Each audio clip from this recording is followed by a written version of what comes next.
over. And what a tournament it was. We witnessed some insane plays from both the international teams and our Indian teams. And a huge congratulations to DRX and True Rippers for securing the last 2 PMGC slots. They earned it, no debate. But this video isn't about celebrating. This video is about reflecting. Because if we want to perform on the world stage, we have to look at the mistakes we made here. The mistakes that should not be repeated. And the situations where we could have played better. And listen, I know our audience. By now some of you have already started typing hate comments. But let me make this very clear. I don't care about our strengths. I don't care about the mistakes made by the international teams. What we need to focus on is our weaknesses. Because those weaknesses are exactly what teams will exploit on the global stage. Our strengths, they'll always be studied. They'll always be countered. That's how international teams operate. They break down playstyles piece by piece and shut them down. So if all we do is hype our strengths, if all we do is celebrate good moments, we are just setting ourselves for a huge disappointment when PMGC comes. Instead, what we should be doing is noticing where we fall behind, accepting it, owning it, and working on it. So instead of hating, let's be real. Let's push our teams to fix the problems that cost us the games. If you're mature enough, you'll understand this video. But if not, well, the comment section is yours. You can do whatever you want. Now let's get into the breakdown. Let's take a look at this first fight. It's Soul versus Reject. Reject wins it, but Soul could have easily dominated this fight if they had stuck to their usual game style, their plan. It's the same issue we Indian teams often face. We study, we plan things well, but when it comes to execution, we fall apart. Reject is holding the edge here, and Apollo is still out of the circle, which he should be. Even the Indian teams do it, and even Soul does it. I'll explain why. And this is actually where the mistake happened from Soul's side. Soul takes a fight with MTR, wipes them out, and doesn't lose a single player. Yep, Goblin gets knocked, but Nakul picks him up and they move into the circle. That indeed will. But even, on the brighter side of things, that Team Soul still have 3 finishes to their name, will get Goblin back up to his speed. Now, before anything else, just look at the number of vehicles they have. Legit has 1. Nakul and Goblin are in 1, and Joker has 1. 3 in total. Now they move into the circle. That was a very narrow escape. But right next, the moment they enter inside the circle, they might be met with a couple of the other teams. In fact, they're well aware of Reggie. And if you know, Reggie has been such a promising player from the Japanese region. Have a look at the map. Both Reggie and Divine take shots on Joker and completely damage his vehicle. So, from Soul's point of view, they know these 2 players are out here. The other 2, Sarah and Apollo, they have no info about. And here's where Soul makes their first mistake. They decide to take a fight with Reject, without scouting, without confirming whether it's just 2 players or the full squad. If 2 players shoot at you, that doesn't mean it's just those 2. The other 2 are obviously the element of surprise. So Soul's first mistake is that they pushed without clear info. But they also need to make sure that they're not going to fall into a trap. OG's in a bad spot if you look at it. Nebula, all they need to do is just hold it down. But the moment a fight happens between these 2, DRX will instantly third party. Yeah, that's the situation, right? Again, all these teams, rivals inside the lobby. Now that's the second mistake. And this is basically where Soul lost this fight. Nakul leaves Goblin behind to provide cover and drives ahead to close him. And that too, down rage. Why? He's in a position that's extremely needable. And from here he can't do anything. He's literally a sitting duck. If Soul was so confident that only 2 players were out here, it would have been smarter to directly slam onto them, instead of fighting from downrange at such a disadvantage. At this point, Nakul and Goblin have no clue that Sarah is holding the flank, and he ruins their entire push. Watch what happens next. In the national case, as Team Soul trying to make some proactive movements, but Sarah and Apollo have a really nice angle, and seems like Soul are unaware. Now this was actually a brilliant nade from Nakul to take down Reggie, but then it happens. The thing we were afraid of. Sarah comes in. Aware of that intervention as 2 grenades in tandem go towards Nakul. Somehow survives the barrage, but then eventually it's gonna be Sarah. Sarah knocks both Nakul and Goblin. Now, Nakul's knock is understandable. He had no way to survive out there. But Goblin? Nah, he messed up. He shouldn't have been knocked in that position. Oh my He god! gets the first knock, and even Goblin, he takes a fall as well. The birthday boy is singing songs of death and destruction. Now Legend is out here and Joker stays back, which in this situation doesn't really make sense. And this is where Soul commits their final mistake. This time it's not about micro plays, it's about macro. And to explain this, I'll need a bit of your time and your full focus, so watch it. All the T1 teams out there, every single team does it while playing Edge. Whenever a team plays Edge and the zone cuts them, they need to enter the circle carefully. So what they do is, one player always stays back, moving along with the play zone. Why? To counter late rotators, to catch backstabbers, and to make sure no one sneaks up from behind. Every team does this, even Team Soul, and I'll show you the proof. For now, look at the player's position in this lobby. For Reject, it's Apollo who stays behind. For Mysterious 4, it's Bunny. And for Longshim, it's Dizzy. Of course, this strategy is mostly used when teams are playing open areas or ridges. Compound holes don't really need it that much. But look here, even Orangutan is using this strategy. Atanki stays behind, playing that anchor role perfectly. Now this one's from BMSD. And guess what? Soul's using the same strategy themselves. Look at Joker, he stays back as the guard. Godlike's doing it as well. Edwino stays behind. Mad Kings has 3 players holding the back lines, while Clutch God holds the zone. FS leaves 2 players behind. Basically, every team does it. It's a standard edge play strat. Now coming back to this fight, Knuckles should have known that the edge wasn't clear, especially when the zone shrink is slower on this side.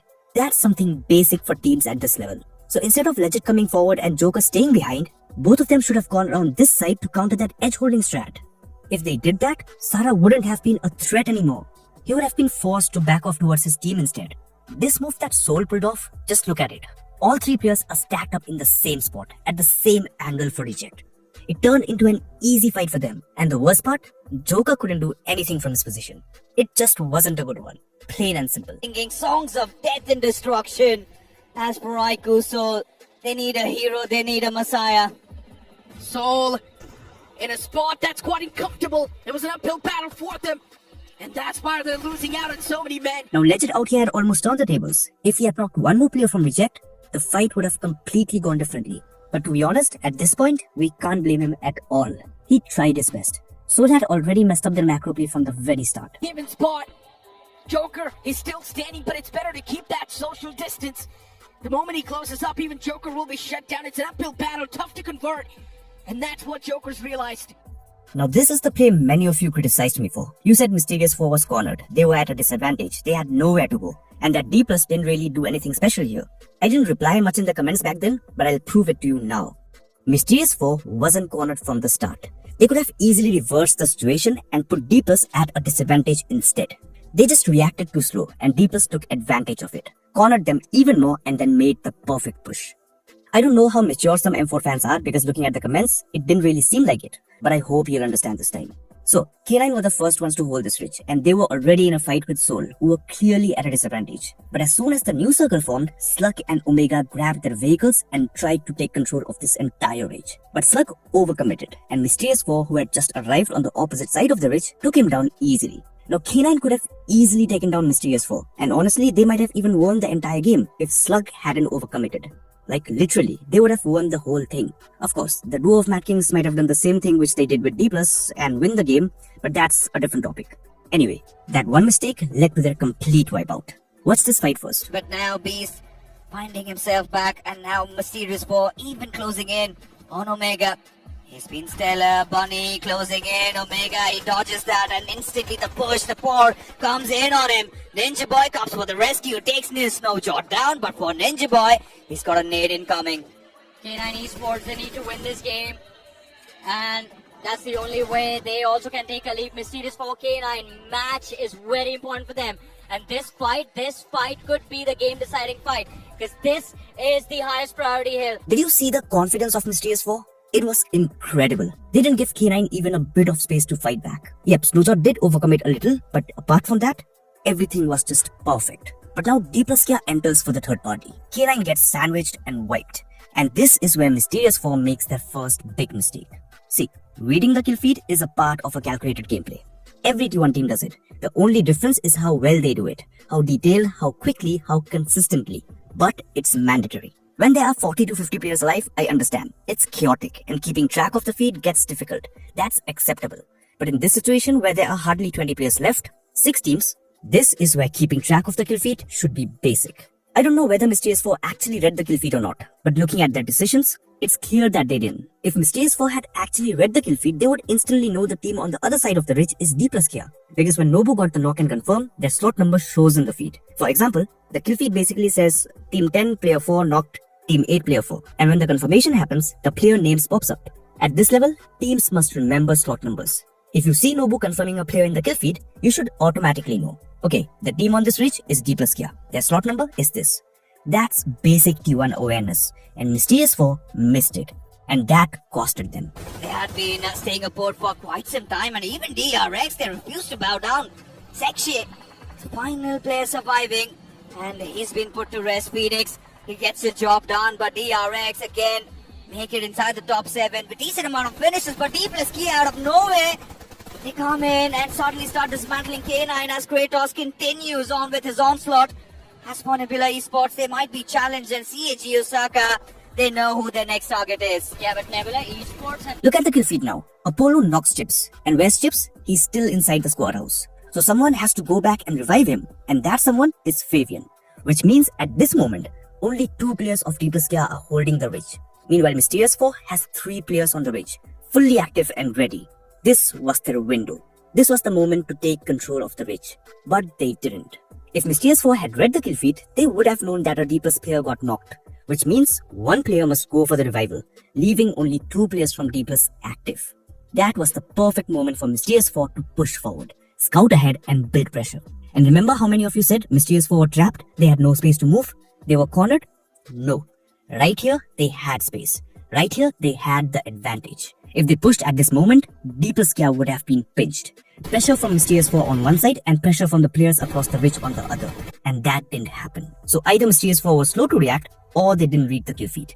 And that one small mistake costed them the entire match. And to make things even clearer, they already knew Osel's position. So if just 1 player from Mysterious 4 had gone up to scout that ridge, they would have confirmed that no one else was holding that angle. Which means Mysterious 4 could have sent 2 players to directly pressure Osel and take him down. The 3rd player stays back as the anchor, giving cover fire if Nobu tried to climb up and support. In that situation, Osel would have been forced to back off, and D plus Kia's entire plan to control the ridge would have collapsed right then. But instead, Mysterious 4 did not make any move and stayed in the same spot. They prioritized short-term survival instead of long-term control, and it proved to be fatal. D plus got the time they needed, they revived Chips, regrouped, climbed back onto the ridge, and then they pinned Mysterious 4. But you guys said Mysterious 4 were cornered from the start. No, they created that disadvantage themselves. They gave D plus the window to take control, and D plus Kia did it perfectly, without wasting a single second. This is where we fall behind as a region. Decision making, map reading, calculated plays. We have the gunpowder, but when it comes to macro, to recognize the moment and take the initiative, we hesitate. And hesitation at this level is death. The numbers not out on Snowjaw, that's going to be quite concerning for them. oh, that's quite close to Fabian. Does manage to walk out the damage radius, but look at the split because Kiev going. I think it's going to be down to the utility and Mysterious 4. They're getting distracted. They're nading the wrong direction. This off play from D plus Kia is the reason they are considered one of the best names, one of the best in the game. Hero last man surviving. Well, can't be a hero for his team every single time. Gets wiped out by D plus Kia. Now this play I'm about to show you is all about the psychology of our Indian teams. People always say that Indian teams become unorganized. Indian teams become chaotic under pressure. This clip is the perfect proof of that. So, DRX is holding this hill. Hyunbin is staying behind on even higher ground, gathering information and watching backlines. Then you have the Mad Kings, duo positioned here, and the entire squad of True Rippers on the northeast side. Shadow from Mad Kings gets eliminated by True Rippers, and Clutch God gets eliminated by SOS. So both these teams already know Mad Kings is just a duo now. Now, I really don't know how many of you will understand this, and I might even receive a little hate for saying it, but I honestly don't care. This situation is completely about the psychology of players under pressure, and this is why I'm not going to blame Jelly for this mistake. This was a crucial moment in the tournament. The gauntlet slot was on the line, and DRX didn't have a huge lead, so I can understand the pressure Jelly must have been feeling. At this point, Jelly knows that DRX isn't too far ahead in points, and True Rippers can still overtake them. But the problem started when Jelly noticed that DRX were picking up eliminations.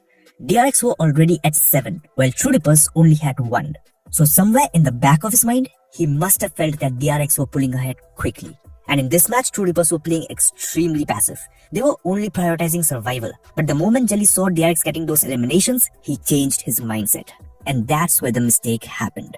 He switched from a passive approach to suddenly pushing DRX without clear info, without scouting, and in an unorganized way.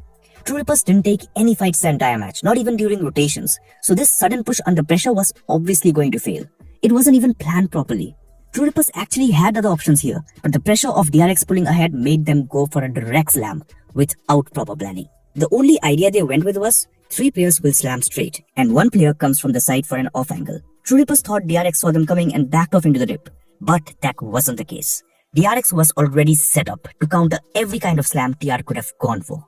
Even the off-angle attempt from Hydro was shut down by Suez. But it's not going to be concerned. Mad Kings is in the back. Mad Kings are going to play the spoiler. True Rippers, you're walking into a major trap, and DRX, they are starting to rack up the eliminations. So easy in the back. Hirsch down. Now Hyunbin was actually the trump card here, but he didn't really do anything except confirming knocks. QXE and Suez handled the entire fight alone. And the worst part, look at the HP of DRX players. Only QXE took damage. The rest of DRX didn't even get touched. That means True Rippers needed all 4 of their players just to take down QXE. This play clearly shows that Indian teams a lot of times execute fights unplanned and unorganized. And that simply won't work on the international stage. It's something we seriously need to work on. But again, we can't blame Jelly. He tried his best, but the pressure got to him in that moment. Later, a combined effort of Mad Kings and Orangutan was needed to finally take down the trio of DRX. Which means it literally took 3 Indian teams to eliminate DRX. It genuinely felt like a boss fight. The comfort zone has been gained now as Mad Kings show up. This is not going to change a lot. It does put True Rippers in. So that's it for this video. Again, the purpose of this breakdown wasn't to hate on our Indian teams. It was to point out what needs to be worked on, what our weaknesses are, and what needs to be done better if we want to dominate internationally. Some of you will understand and some of you will take it the wrong way. Whatever it is, just keep the toxicity away. That's my only request.